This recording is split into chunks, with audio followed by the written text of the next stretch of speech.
In the cold depths of space, aboard the massive trading vessel Convergence, something was terribly wrong. The ship's quantum drive, the heart that kept 3,000 souls from 17 different species alive, was dying. For 6 months, the galaxy's most brilliant engineers had tried and failed to repair it. The Zeltharian quantum physicists, with their crystalline minds, had declared it impossible. The cybernetic Machina Collective had run 1,000,000 calculations and found no solution. Even the ancient Etherians, masters of energy manipulation for millennia, had whispered their final verdict. The ship was doomed. But none of them had counted on the arrival of Marcus Chun, a human mechanic with grease under his fingernails and a toolbox older than some civilizations. While the galaxy's elite prepared for evacuation, Marcus rolled up his sleeves and asked the one question that would change everything. Has anyone actually tried turning it off and on again? What followed would shatter every assumption the galaxy held about human capability, prove that sometimes the most complex problems need the simplest solutions, and demonstrate why humanity's greatest strength isn't their technology, it's their refusal to accept that anything is truly impossible. This is the story of how one human mechanic saved 3,000 lives and earned the respect of 17 species, armed with nothing but determination, duct tape, and a fundamental misunderstanding of the word impossible. The first thing Marcus Chin noticed when he stepped off the transport shuttle wasn't the magnificent scale of the trading vessel Convergence, nor the breathtaking view of the Andromeda spiral through its massive observation windows. It was the smell of fear. 3,000 beings from 17 different species all had their own unique scent when terrified, and the mixture created an atmosphere thick enough to cut with a plasma torch. Marcus adjusted his worn tool belt and checked his tablet for the 3rd time. The work order was simple enough. Routine maintenance check on secondary life support systems, Deck 47. Standard job, standard pay, standard expectations. Nobody had mentioned that the ship was literally dying around him as he walked through the corridors. The Convergence stretched for nearly 12 kilometers from bow to stern, a marvel of cooperative engineering that represented the best of 17 different civilizations. Zeltharian crystal matrices provided computational power that could process the thoughts of gods. Machina cybernetic networks offered precision that measured time in units smaller than the decay of atomic particles. Etherian energy conduits channeled power with an efficiency that made fusion reactors look like campfires. And at the heart of it all sat the quantum drive, a piece of technology so advanced that most species considered it borderline magical. Marcus had seen the technical specifications before taking the job. The quantum drive didn't just propel the ship through space. It folded reality itself, creating a bubble of stable physics that allowed the Convergence to carry its diverse crew without any of them dying from incompatible environmental requirements. Zeltharians needed a methane-rich atmosphere that would kill most carbon-based life forms in minutes. The silicon-based crystallines required temperatures that would melt steel. The energy beings known as the flux couldn't maintain coherence in normal matter. The quantum drive made it all possible, maintaining separate reality zones throughout the ship while keeping everything connected. At least it was supposed to. Marcus's boots rang against the metal deck plating as he made his way toward his assigned section. The corridors were unusually crowded, filled with beings he'd only seen in xenobiology textbooks. A group of insectoid hive minds chittered nervously as they passed, their compound eyes reflecting the emergency lighting that had replaced the normal warm illumination. A family of aquatic depths dwellers moved through a portable water-filled transport tube, their bioluminescent patches flickering in patterns that Marcus's translation software indicated were prayers. "Excuse me," Marcus said to a passing crew member, a tall humanoid with blue-tinted skin and what appeared to be gills along their neck. "I'm looking for Engineering Supervisor Vex High. Can you point me in the right direction?" The being's large, dark eyes fixed on Marcus with an expression of surprise. "You're human," they said, their voice carrying the slight whistle that indicated they were aquatic. I didn't know any humans were aboard. Just arrived, Marcus replied. Work order says I need to check in with Supervisor Vexhai before starting my maintenance run. The aquatics expression shifted to something that might have been pity. Deck 12, Engineering Bay 7. But, friend, if you're here for maintenance work, you might want to consider requesting immediate transport off the ship instead. Before Marcus could ask what they meant, the entire ship shuddered. It wasn't the gentle vibration of normal engine operation or even the more pronounced movement of course corrections. This was wrong, a deep, grinding sensation that seemed to come from the very bones of the vessel. Emergency klaxons began blaring, and Marcus's tablet immediately lit up with automated warnings in 17 different languages. Quantum drive fluctuation detected, his translation software announced in its annoyingly calm voice. All non-essential personnel should report to designated safe zones. Essential personnel should stand by for emergency assignments. Marcus looked around the corridor. Instead of panic, he saw resignation on the faces surrounding him. These beings had heard this warning before. Many times. He found Engineering Bay 7 after 20 minutes of navigating corridors that seemed to shift and change as the quantum drive's failing reality stabilizers tried to maintain coherence. The bay itself was a cavern of technology that would have made the engineers at Earth's most advanced facilities weep with envy. Massive holographic displays showed real-time readings of quantum field fluctuations, energy distribution networks, and system diagnostics that Marcus only half understood. At the center of it all stood Supervisor Vexhai, and Marcus immediately understood why they'd been put in charge. Vexhai was a machina, one of the cybernetic species that had long ago transcended purely organic existence. Their body was a seamless blend of metal, synthetic materials, and quantum processing units that allowed them to interface directly with ship systems. When Vexhai thought, the ship could think with them. When they calculated, they could tap into computational power that dwarfed Earth's entire network infrastructure. Right now, Vexhai looked exhausted, which should have been impossible for a being that didn't require sleep. Supervisor Vexhai. Marcus approached cautiously. I'm Marcus Chun, here for the maintenance work order on secondary life support systems. Vexhai turned, their optical sensors focusing on Marcus with mechanical precision. For a moment, they said nothing, and Marcus could hear the faint whir of processing units running calculations at tremendous speed. Human, Vexhai said finally. Their voice carried the perfect diction that came from synthetic vocal cords, but there was something underneath it that sounded almost like desperation. Tell me, Marcus Chun, what do you know about quantum drive technology? Honestly, not much, Marcus admitted. I know it's complicated. I know it's what keeps ships like this running, and I know it's way above my pay grade. I'm just here to check some air recyclers and maybe replace a few filters. Complicated. Vexhai seemed to find something amusing in that description. Yes, I suppose that's one way to describe technology that manipulates the fundamental structure of reality itself. They gestured toward the massive displays surrounding them. Do you see these readings, Marcus Chun? Marcus looked at the swirling patterns of data, the cascading numbers, and three-dimensional models that shifted faster than his eyes could follow.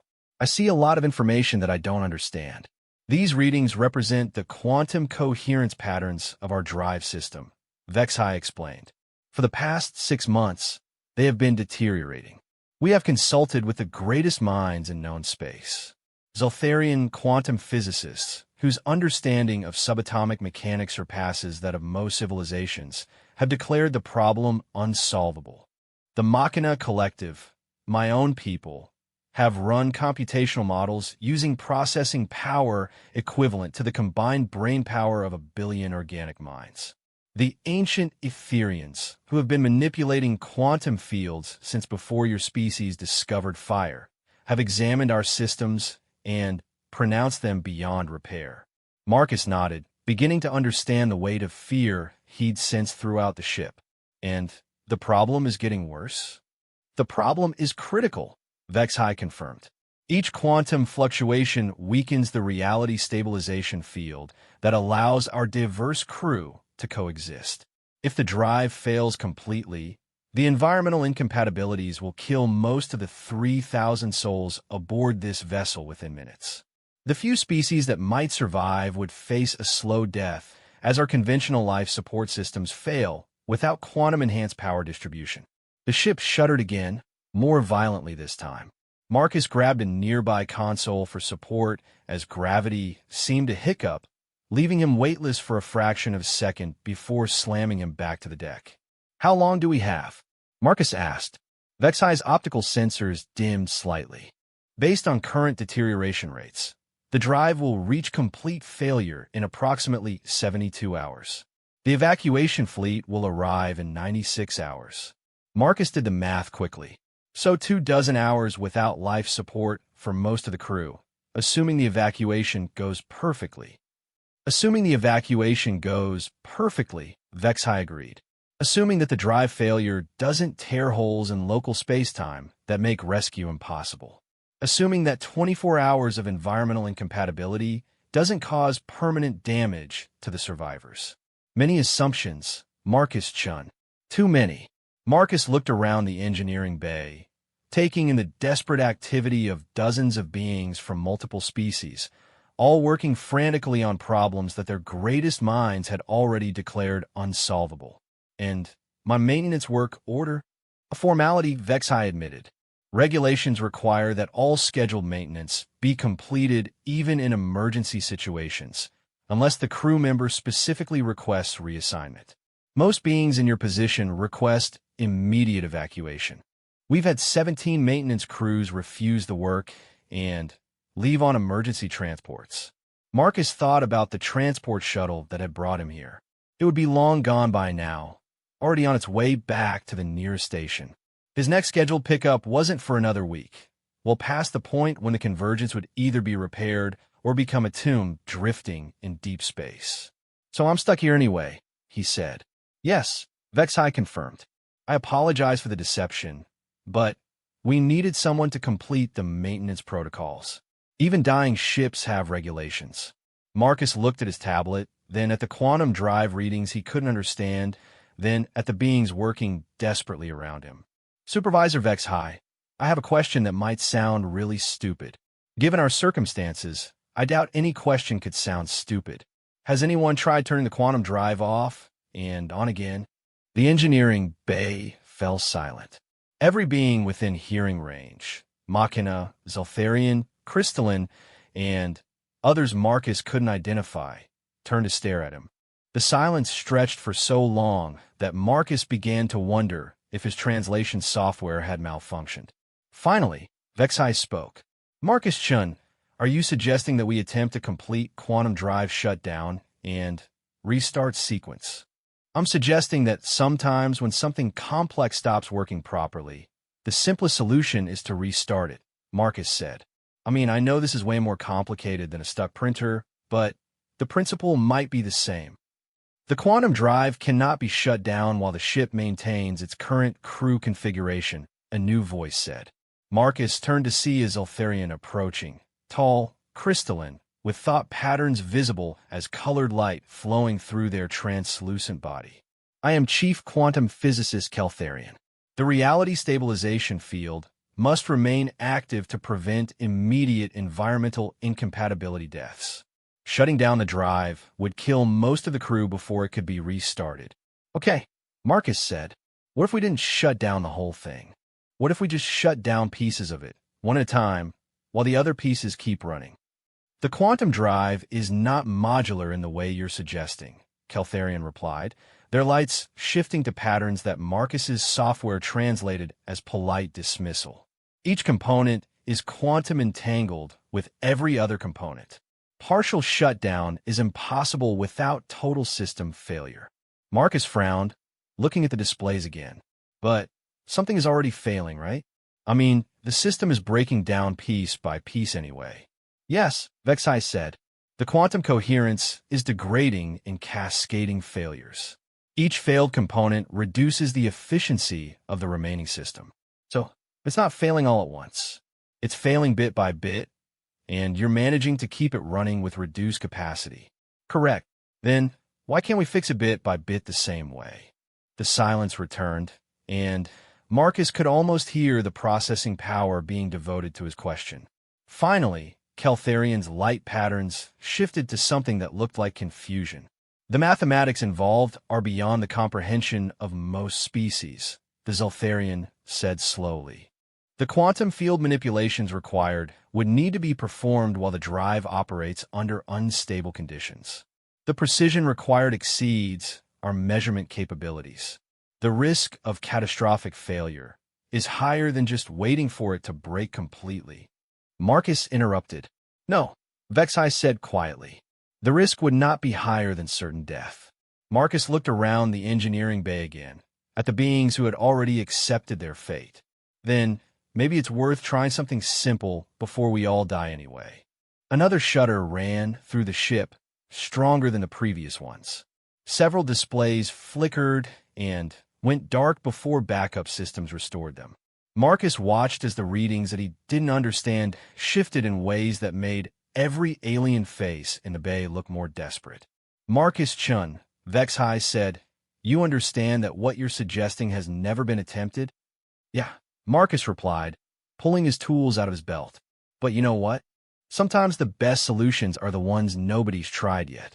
Marcus spent the next 4 hours doing something that apparently no one had thought to do in 6 months of crisis. He walked around the quantum drive and looked at it. Not the displays, not the readings, not the three-dimensional holographic models that showed quantum field fluctuations in real time. He looked at the actual physical hardware.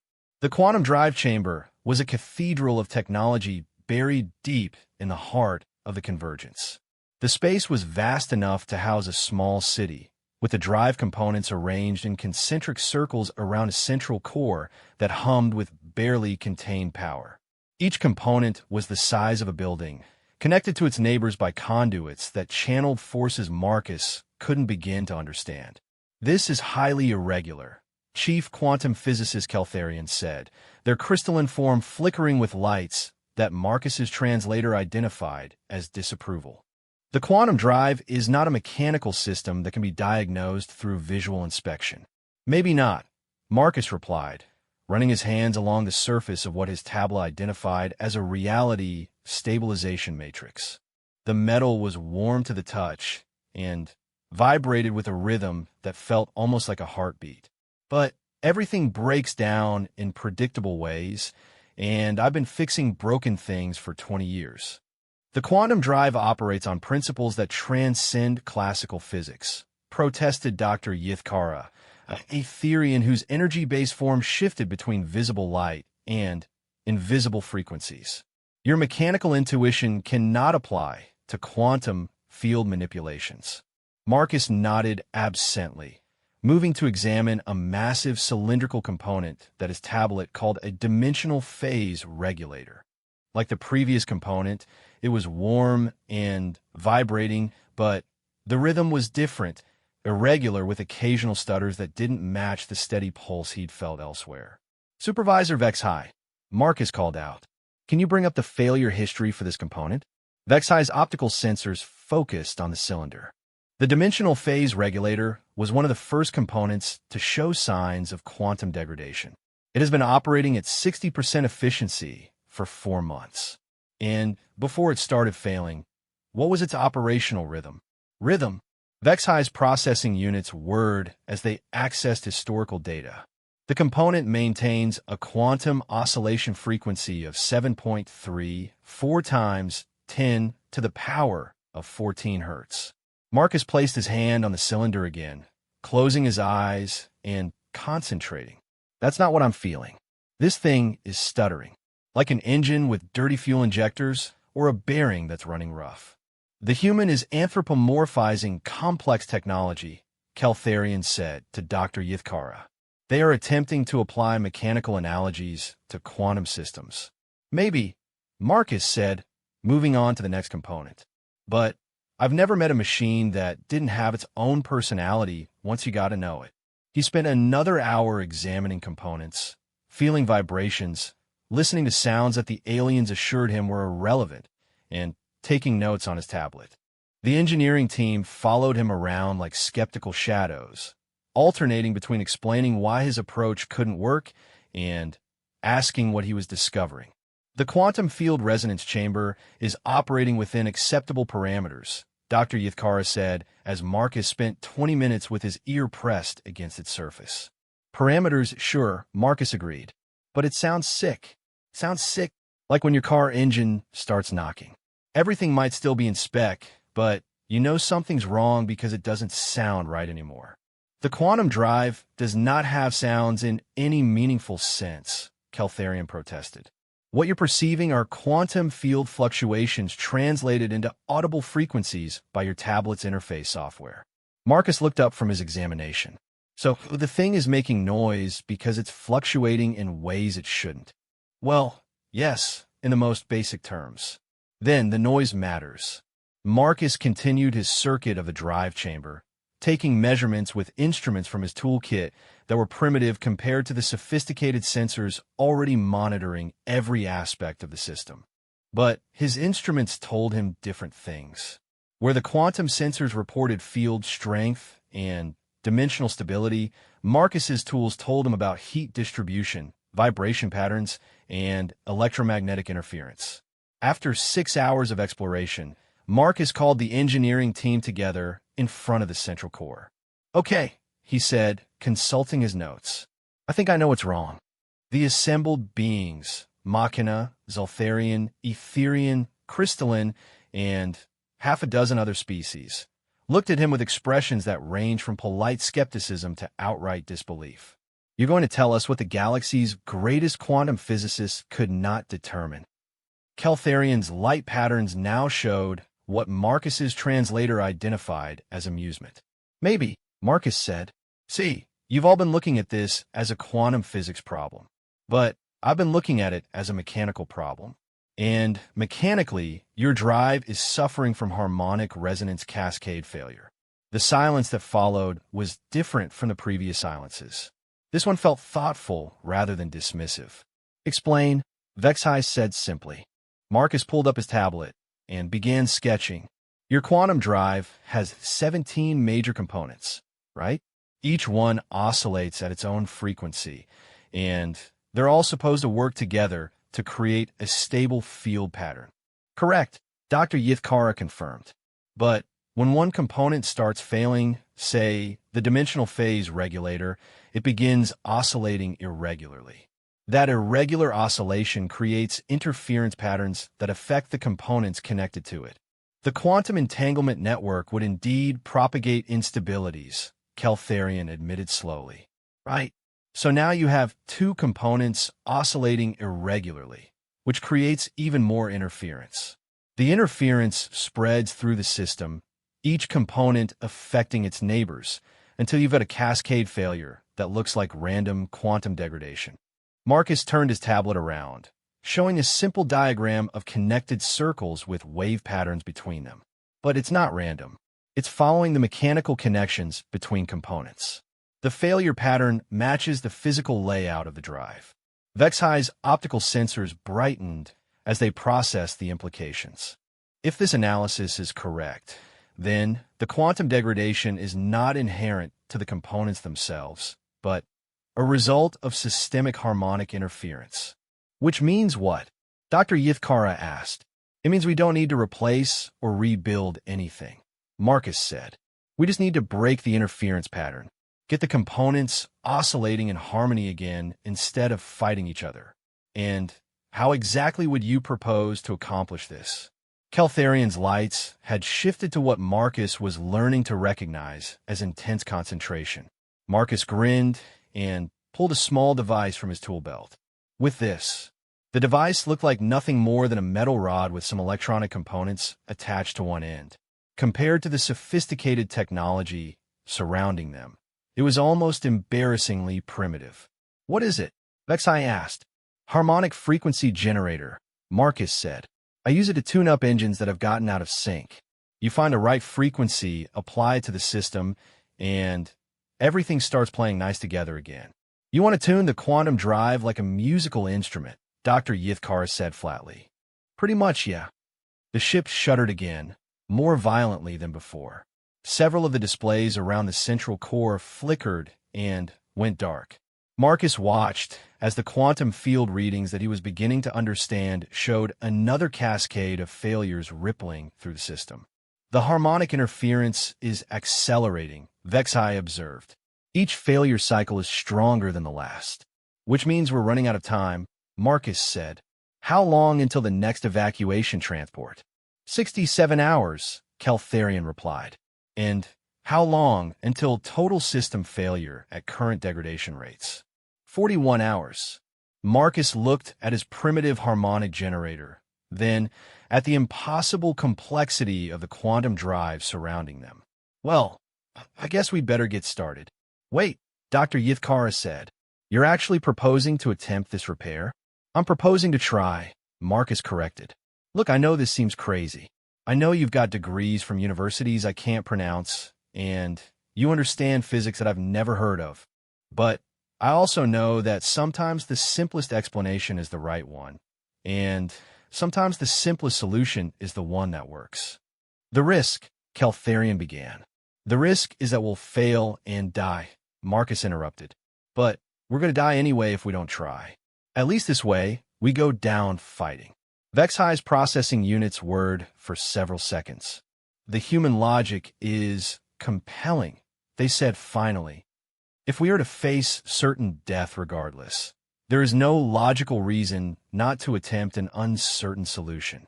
The mathematics required to calculate harmonic frequencies for 17 interconnected quantum systems would require computational resources beyond our current capacity, Keltharion pointed out. No math required, Marcus said, holding up his harmonic generator. This thing doesn't calculate frequencies. It finds them. I tune it by ear until I hear the sweet spot. Then we apply that frequency to the system and see what happens. By ear, Dr. Yithkara's energy form flickered with what might have been amazement or horror. By ear, Marcus confirmed. 30 years of fixing things has taught me that machines tell you what they need if you know how to listen. Another shudder ran through the ship, accompanied by a grinding sound that Marcus felt in his bones. Emergency lighting activated throughout the drive chamber, bathing everything in red shadows. The decision must be made now, Vexai said. Each minute of delay reduces our chances of success. Marcus looked around at the assembled aliens, seeing fear and hope and desperate calculation in their alien features. Are you willing to try this? We are willing, Vexai said, speaking for the group. Then, let's tune up a quantum drive. Marcus walked to the central core, the massive cylindrical structure around which the entire drive system was built. He placed his harmonic generator against its surface and began adjusting the frequency controls. What frequency are you targeting? Keltharion asked. No idea, Marcus replied, concentrating on the subtle changes in vibration that he could feel through the device. I'll know it when I find it. How will you know? Marcus smiled, his fingers working the controls as he listened to sounds that quantum physics said shouldn't matter. Because instead of fighting each other, all those components will start singing together. The harmonic generator began to emit a low, thrumming tone that seemed to resonate through the metal of the ship itself. Marcus adjusted the frequency slowly, methodically, listening for something that existed beyond the realm of sensors and calculations. Around him, the greatest minds in the galaxy held their breath and waited to see if a human mechanic with a tuning fork could save them all. The first hour of frequency testing nearly killed them all. Marcus had barely begun adjusting his harmonic generator when the quantum drive began responding in ways that sent the alien engineers into panic. The dimensional phase regulator, the component that had been stuttering for months, suddenly locked into perfect synchronization with the harmonic signal. For 30 seconds, its quantum oscillations stabilized completely. Then, the reality stabilization matrix overloaded. The failure cascade was immediate and catastrophic. Gravity fluctuated wildly throughout the ship, throwing crew members against bulkheads and causing 36 injuries. The environmental systems tried to compensate for sudden atmosphere changes, flooding several decks with methane before emergency protocols shut them down. The ship's hull actually rippled as localized space-time distortions warped the molecular structure of the metal. Shut it down. Caltharian's crystalline form blazed with alarm signals as their quantum sensors registered readings that should have been impossible. The harmonic interference is amplifying the instability. Marcus immediately stopped the generator, and the drive chamber fell into an ominous silence, broken only by the distant wail of emergency alarms throughout the ship. Damage report. Vexai requested, their optical sensors cycling through multiple spectra as they assessed the situation. Dr. Yithkara's energy form flickered with distress. 7 major system failures across the ship. Environmental integrity compromised on decks 12 through 15. The quantum coherence field is now operating at 37% efficiency. We made it worse, Marcus said quietly, staring at his harmonic generator like it had betrayed him. Much worse, Caltharian confirmed. At this rate of degradation, we have perhaps 8 hours before total system collapse. Marcus sat down heavily on a tool case, the weight of 3,000 lives pressing down on him like a physical force. Around him, the alien engineers worked frantically to stabilize what they could, but he could see the defeat in their movements. They had tried his crazy human solution, and it had only accelerated their doom. "I'm sorry," Marcus said to the chamber at large. I really thought it would work." "The principle remains sound," Vexai said, surprising him. "Your analysis of harmonic cascade failure is correct. The quantum degradation pattern does follow the mechanical connections between components. But the solution doesn't work. The solution, as applied, created system shock," Dr. Yithkara corrected. "You stabilized one component, while 17 others continued to operate in failure mode. The sudden change in oscillation pattern created a feedback loop that amplified the very instabilities you were trying to eliminate." Marcus looked up. "So I was tuning the wrong thing?" "You were tuning one thing instead of everything," Caltharian said. "The quantum entanglement network means that all components must be adjusted simultaneously, or the interference patterns will simply shift to different interaction nodes. I need to tune all 17 components at once," Marcus said slowly, understanding dawning. "But I've only got one harmonic generator." "Even if you had 17 generators," Dr. Yithkara said gently, "the coordination required would be beyond the capability of any single being. The frequencies would need to be adjusted in perfect synchronization, with timing precision measured in quantum intervals." Marcus looked around the drive chamber, his mind racing. What if I didn't need to coordinate them manually? "Etlai, vethai thik." "Resonance," Marcus said, standing up and beginning to pace. "If I can find the master frequency, the one frequency that all 17 components want to oscillate at naturally, then I wouldn't need to tune them separately. They'd tune themselves. Quantum systems do not have natural frequencies in the sense you're describing," Caltharian said. "The oscillation patterns are determined by the field equations governing each component's operation." "But they did have natural frequencies once, right?" Marcus asked. "When the system was first installed and everything worked perfectly?" "Yes," Dr. Yithkara admitted. "The original configuration was designed around a specific harmonic relationship between all components. Then, that's what I need to find. Not the frequency they're oscillating at now, but the frequency they were designed to oscillate at. Vetes optico senso bothiten." The original design specifications would contain those frequencies. "Can you pull them up?" "Accessing archived engineering data," Vexai said, their connection to the ship's computers allowing them to search vast databases in seconds. "Original quantum drive specifications, harmonic frequency calculations, field resonance parameters." They paused. "Marcus Chun, there is a problem with this approach." "What kind of problem?" "The original design frequency for the complete system was 1.847 times 10 to the power of 15 Hz. Your harmonic generator appears to have an upper limit of approximately 2.0 times 10 to the power of 8 Hz. Marcus looked at his primitive device, then at the impossible numbers on Vexhi's display. So I can't generate a frequency that high. Not directly, Dr. Yithkara said, but perhaps. The energy being paused, their form flickering as they perform calculations. Marcus, your device generates pure harmonic frequencies, correct? Yeah, clean sine waves at whatever frequency I dial in. Pure harmonics create resonance effects in systems tuned to multiples of that frequency, Dr. Yithkara continued. If we could identify a harmonic interval that divides evenly into the target frequency. You're talking about overtones, Marcus said, understanding immediately. Like tuning a guitar.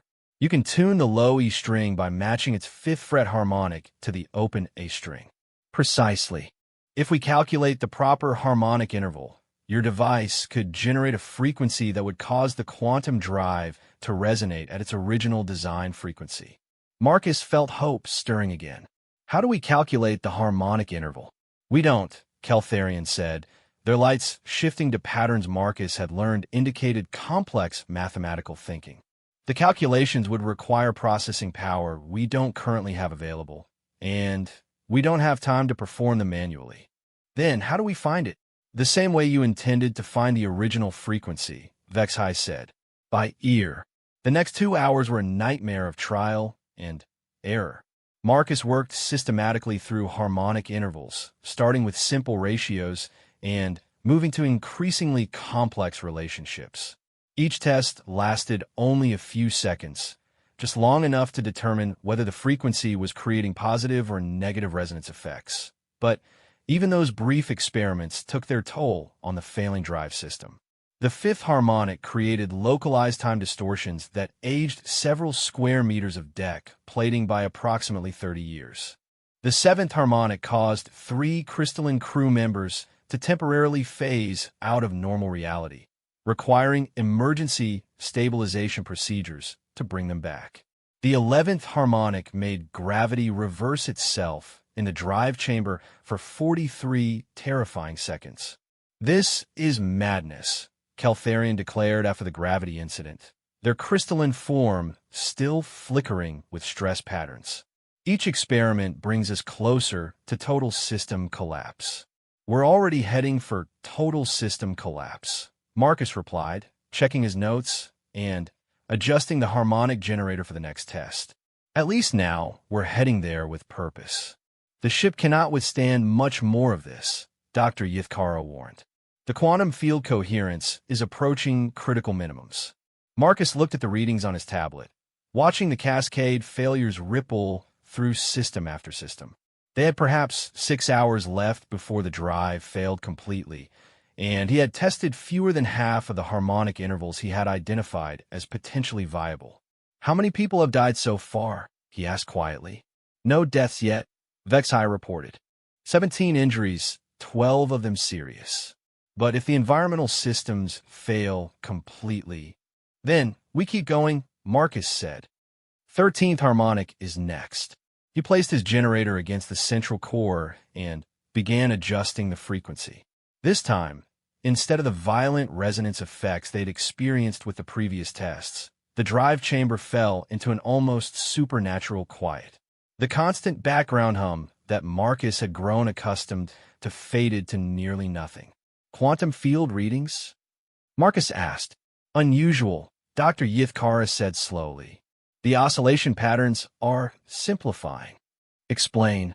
The complex interference patterns between components are resolving into more basic waveforms, Keltharian said, their lights brightening with excitement. The harmonic chaos is organizing itself. Marcus held his breath and made a small adjustment to the frequency. The change was subtle, but the effect was immediate. Throughout the drive chamber, 17 massive components began to settle into synchronized oscillations. The stuttering rhythm Marcus had felt in the dimensional phase regulator smoothed out into a steady pulse. The irregular vibrations in the quantum field resonance chamber resolved into a deep, thrumming harmony. It's working, Vexhi said, their voice filled with something that might have been wonder. The quantum coherence is stabilizing. Field strength is increasing. Component efficiency is approaching normal parameters. Marcus made another small adjustment, fine-tuning the frequency by ear as he listened to the massive machinery around him. The quantum drive was singing now, a deep, resonant chord that seemed to vibrate through the very structure of space itself. Quantum field coherence at 60% and rising, Dr. Yithkara reported. 70%. 80%.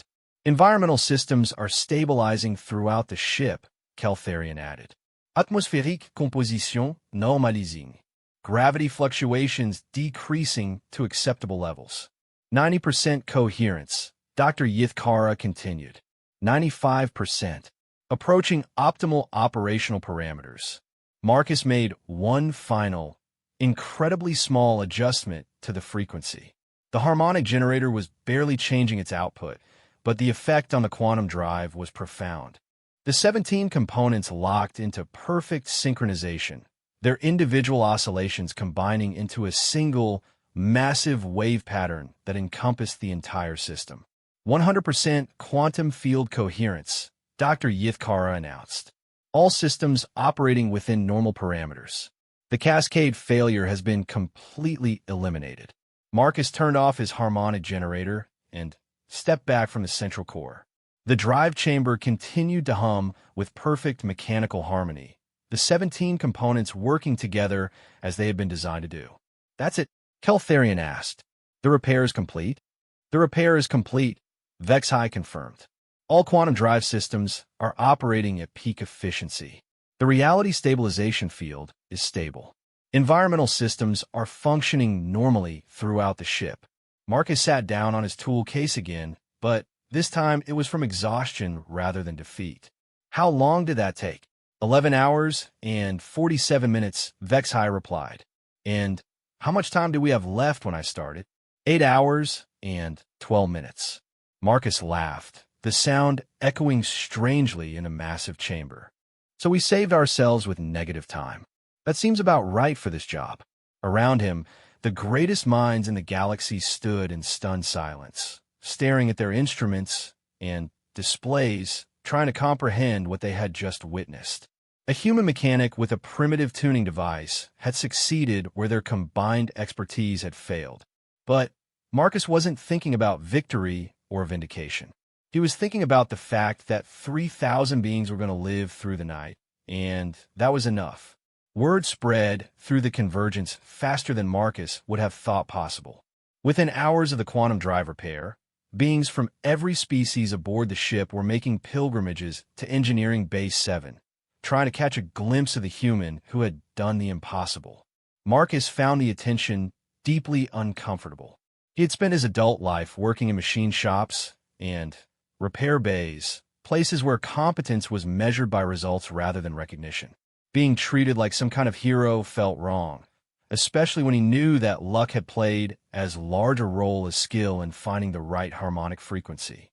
The mathematical probability of success was approximately 1 in 847 billion, Keltharian informed him as they stood together in the drive chamber 48 hours after the repair. Yet you succeeded on your 43rd attempt.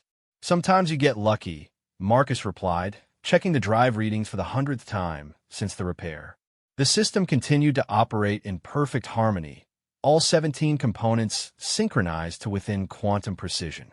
Luck, Keltharian repeated, their crystalline form shifting through several light patterns that Marcus had learned indicated deep contemplation. Is that truly how you view what occurred here? Marcus considered the question seriously.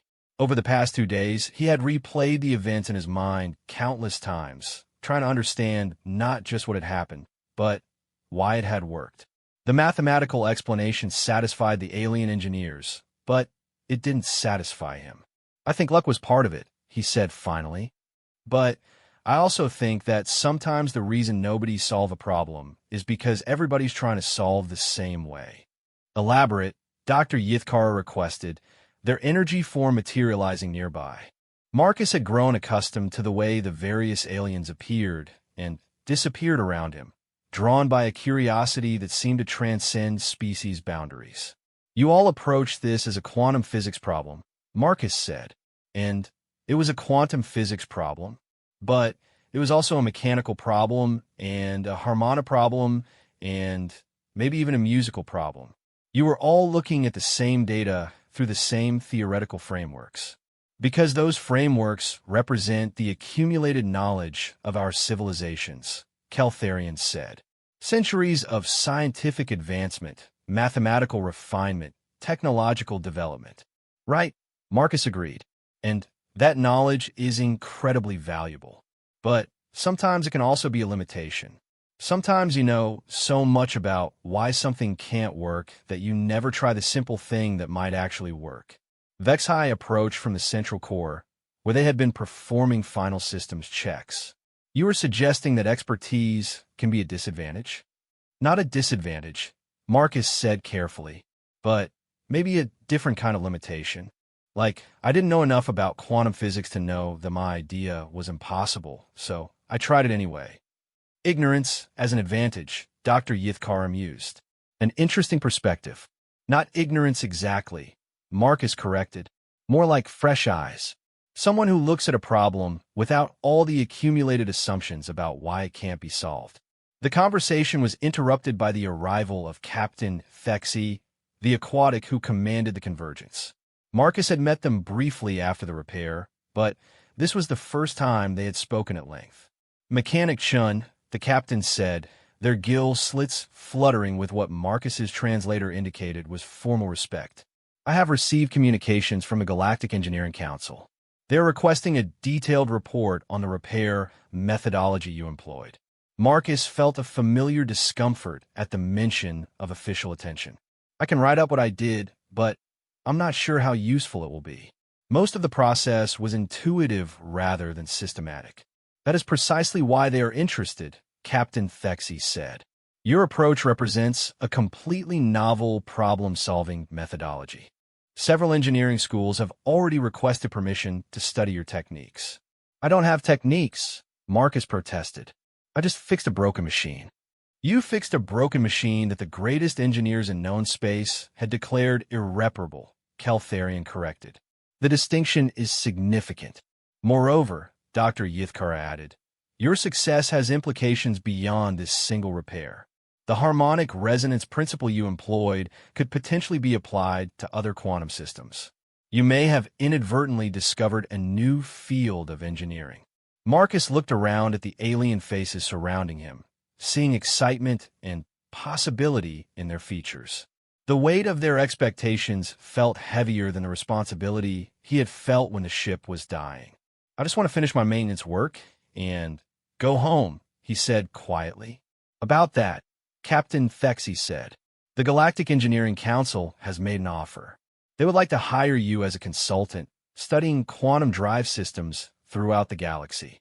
The compensation would be substantial, and you would have access to technology and resources beyond anything available on Earth. Marcus considered the offer for exactly 3 seconds. No thank you. The silence that followed was profound. Captain Thexy's gill slits stopped fluttering entirely, while Keltharian's light patterns shifted to what Marcus recognized as complete bewilderment. You are declining an opportunity to work with the most advanced civilizations in known space. Vexai asked. I am, Marcus confirmed. Don't get me wrong, it's a generous offer. But I got a shop back on Earth, and a dog that needs walking, and a life that doesn't involve being responsible for keeping entire civilizations running. But the knowledge you could gain, Dr. Yithkar said. The problems you could solve. The problems I could create, Marcus countered. Look, what happened here was special, but it was also dangerous. I got lucky, and 3,000 people lived because of it. But next time I might get unlucky, and 3,000 people might die because I thought I knew better than everyone else. You don't trust your own abilities? Captain Thexy asked. I trust my abilities within their proper scope, Marcus said.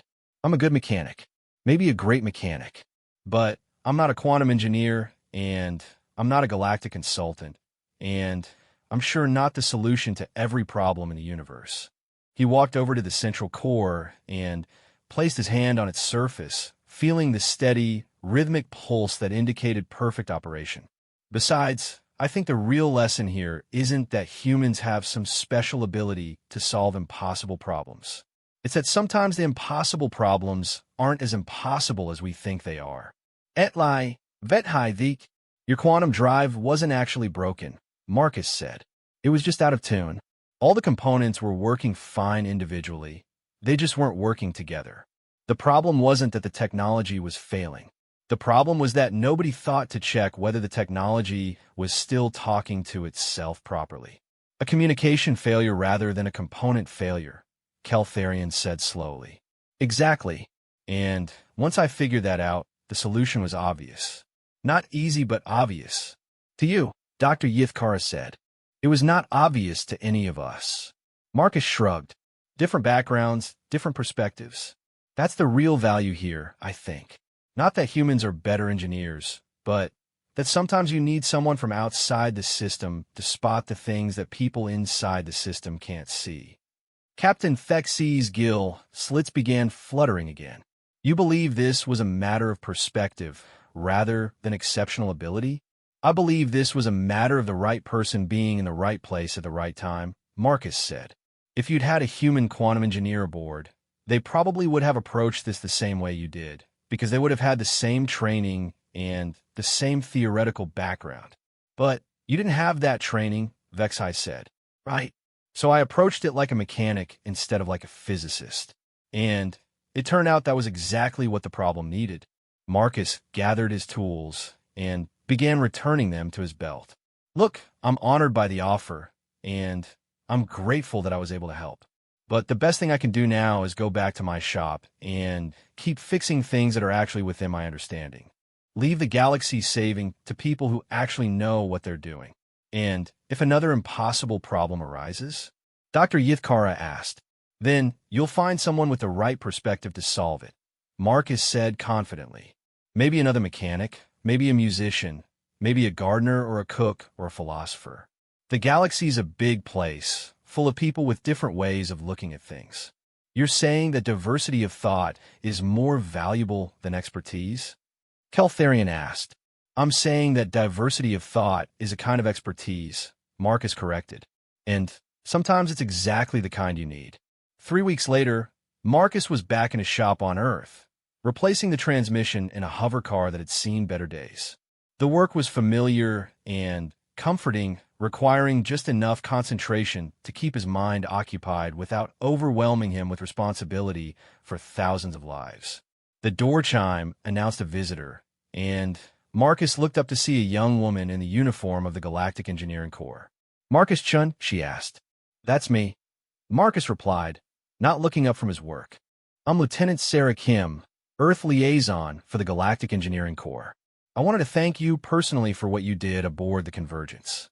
Just doing my job, Marcus said. Actually, I want to talk to you about that, Lieutenant Kim continued. Your success has had some interesting repercussions. Engineering schools throughout the galaxy have begun incorporating perspective diversity into their curricula. They're actively recruiting students from non-engineering backgrounds and encouraging cross-disciplinary problem-solving approaches. Marcus paused in his work and looked up. That sounds like a good thing. It is. But more importantly, the Galactic Council has established the Chun Protocol. The what now? Whenever a critical engineering problem resists solution for more than 90 days, the involved organizations are now required to consult with experts from outside their field. Mechanics, artists, musicians, chefs, anyone who might bring a different perspective to the problem. Marcus considered this. And it's working? 17 major engineering problems solved in the last 3 weeks, Lieutenant Kim said, including a terraforming issue that had stumped the best planetary engineers for 6 months. Turned out the solution was to approach it like large-scale gardening rather than atmospheric manipulation. Gardening, Marcus repeated, smiling. The gardener who solved it said that planets are just really big gardens that need the right balance of nutrients and environment to grow properly. Marcus laughed and returned to his work on the transmission. I suppose that makes sense. The council wanted me to ask one more time if you'd consider the consulting position, Lieutenant Kim said. They've restructured the offer.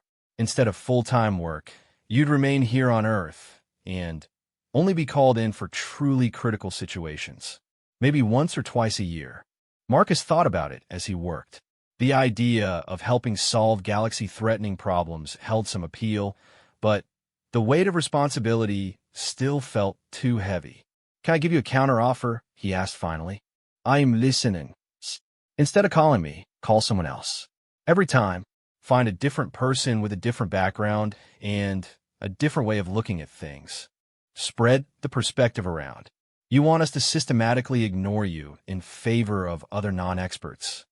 I want you to systematically remember that there are millions of non-experts out there, and any one of them might be exactly what you need for any particular problem." Liut Kim Simidet. I think the council will find that approach intriguing.